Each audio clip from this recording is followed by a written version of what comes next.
तो चलिए आज एक ऐसी कहानी सुनते हैं जो ईमानदारी और लालच के बीच का फर्क बहुत साफ साफ दिखाती है।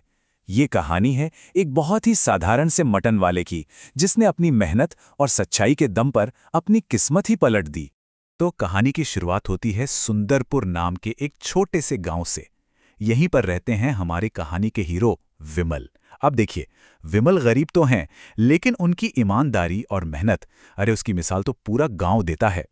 तो ये कहानी ना एक बहुत बड़ा सवाल हमारे सामने रखती है कि भाई जब बेईमानी और ईमानदारी की मतलब शोषण और इंसाफ की लड़ाई होती है तो असल में जीतता कौन है।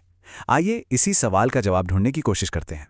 तो विमल की जिंदगी में पहली बड़ी मुश्किल तब आती है जब उसकी सीधी साधी ईमानदारी का सामना एक लालची दुनिया से होता है।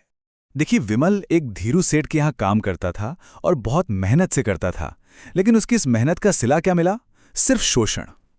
ये जो धीरू सेठ था ना, वो बड़ा ही लालची आदमी था, जिसकी आदत ही थी लोगों का पैसा हड़प जाने की। और फिर एक दिन वही हुआ। धीरू सेठ ने विमल को धोखे से काम से निकाल दिया।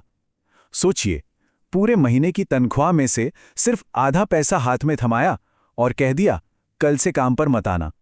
जाहिर है, इस नाइंसाफी ने विमल और उसके पूरे परिवार को एक बड़ी मुश्किल में डाल दिया। विमल को लगा शायद इससे बुरा कुछ नहीं हो सकता, लेकिन किस्मत को तो कुछ और ही मंजूर था। उसकी मुश्किलें वो अभी खत्म कहाँ हुई थी। तभी उसकी मुलाकात होती है करण सेठ से। करण ने एक नया ढाबा खोला था और उसे एक भरोसेमंद आदमी की जरूरत थी। उसने विमल को नौकरी तो दी, लेकिन दिहाड़ी क्या रखी? सिर्फ 200 रुपए। लेकिन करण सेठ की नीयत बिल्कुल साफ नहीं थी।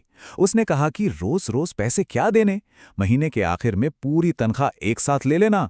और बस इसी चाल में विमल फंस गया। घर चलाने के लिए उसे अपना घर तक गिरवी रखना पड़ गया। पूरा एक महीना जी तोड़ मेहनत करने के बाद जब विमल ने अपनी तनख्वाह मांगी तो करण सेठ साफ मुकर गया। एक पैसा दिए बिना उसे नौकरी से निकाल दिया। अब सोचिए विमल की हालत। घर गिरवी पड़ा था और अब आमदनी का जरिया भी खत्म। और यही कहानी में एक नया मोड़ आता है। जब उम्मीद की कोई किरण नहीं दिख रही थी ना, तब एक ऐसी जगह से मदद आई जिसके बारे में विमल ने सोचा भी नहीं था। हुआ ये था कि विमल पर गांव के जमींदार का 5,000 रुपए का भारी कर्ज चढ़ गया था और अब तो घर भी हाथ से जाने का खतरा मंडरा रहा था। ऐसे में आगे आया उसका दयालु पड़ोसी गोकुल। उसने ना सिर्फ विमल का कर्ज चुकाने में मदद की, बल्कि उसे अपना काम शुरू करने के लिए 3,000 रुपए और दिए। सिर्फ पैसे ही नहीं, गोकुल ने एक बहुत कीमती सलाह भी दी। उसने कहा, विमल, तुम मटन और पूरी बहुत अच्छा बनाते हो, अपना खुद का छोटा सा कारोबार शुरू करो। देखना, लोग तुम्हारे पास जरूर आएंगे। और बस इसी एक सलाह ने विमल को एक नया रास्ता दिखा दिया। और यहीं से शुरू हुई विमल की जिंदगी की एक नई पारी।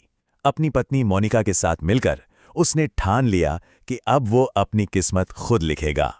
तो उसकी कामयाबी की रेसिपी क्या थी? बहुत सीधी साधी लेकिन असरदार। पहली, शुरुआत छोटी की, अपने घर के बाहर से ही। दूसरी, खाने की क्वालिटी से कोई समझौता नहीं किया, एकदम ताज़ा और स्वादिष्ट। तीसरी, दाम बिल्कुल वाजिब रखे। और चौथी और सबसे ज़रूरी बात, हर ग्राहक से इज्जत और अपनेपन से पेश आया। विमल की ईमानदारी सिर्फ उसके व्यवहार में नहीं, दाम में भी दिखती थी। जहां विमल का ढाबा सिर्फ 50 रुपए में मटन पूरी खिला रहा था, वहीं करण सेठ उसी चीज के 200 रुपए वसूल रहा था। फर्क साफ था। विमल कहता था, मैं खुद एक गरीब आदमी हूं और मैं गरीबों की भूख को समझता हूं। उसकी यही सीधी सच्ची बात लोगों के दिलों को छू गई और नतीजा, देखते ही देखते करण सेठ का ढाबा खाली होने लगा और विमल के ढाबे पे भीड़ लगने लगी। लेकिन कहानी का क्लाइमैक्स तो अभी बाकी था। अब कहानी अपने आखिरी और सबसे नाटकीय मोड़ पर पहुंचती है। अब अपनी दुकान खाली और विमल की दुकान पर भीड़ देखकर करण सेठ जलभुन गया। उसने विमल का काम बंद करवाने के लिए गुंडे भेजे और धमकी दिलवाई कि अगर कल ये ढाबा खुला तो अंजाम बहुत बुरा होगा। मगर इस बार विमल डरा नहीं। उसकी पत्नी ने उसका हौसला बढ़ाया और दोनों ने मिलकर फैसला किया कि वो डरेंगे नहीं।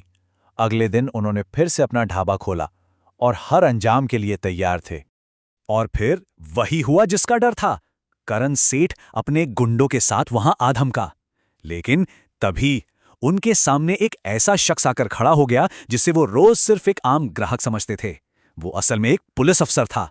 उसने सीधे कहा, बस तुम्हारी गुंडागर्दी अब खत्म। तो इस पूरी कहानी से हमें क्या सबक मिलता है? क्या है इसके असली मायने? देखिए, हिसाब एकदम साफ है। विमल की ईमानदारी ने उसे इज्जत और तरक्की दोनों दिलाई।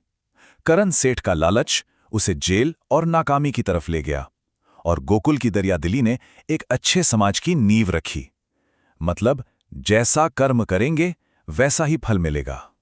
तो आखिर में एक सवाल हम सभी के लिए है कि ज्यादा कीमती क्या है, थोड़े वक्त का फायदा या जिंदगी भर की ईमानदारी? इस कहानी ने तो अपना जवाब दे दिया है। अब सोचने की बारी हमारी है।